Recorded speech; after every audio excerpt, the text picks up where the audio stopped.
आपका पड़ोसी जो बड़े पर तोड़ रहा है इस वक्त जंग के, इंडिया, कि हमने पाकिस्तान के साथ जंग करनी है, उसका भी यही ख्वाब है, ये पाकिस्तान हमसे जुदा हुआ है, वापस लेना है, और फिर बंगाल को लेना है, बांग्लादेश को लेना है, श्रीलंका को लेना है, हत्ता के इंडिया की ये ख्वाहिश है कि वो अफगानिस्तान पर भी कब्जा करेगा। अब जो ये इसराइल कर रहा है, ये इतने जुल्म और सितम क्यों कर रहा है?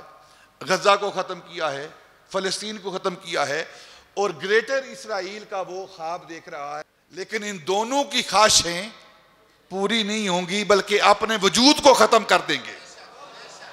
एक दिन मेरे आका ताजदार मदीना सल्लल्लाहु अलैहि वसल्लम ने पहले फरमा दिया है, एक दिन आएगा कि हिंदुस्तान के इन हुक्मरानों को संगलू के साथ बांध कर वो हमारे हाकिम के पास हजरत इमाम महदी के सामने पेश किया जाएगा। अब सुन रहे हैं, सारी गर्दिशें हो रही हैं, इंडिया बड़ा पर तो रहा है कि हम हमला करेंगे पाकिस्तान पर। ना, वो नहीं कर सकते।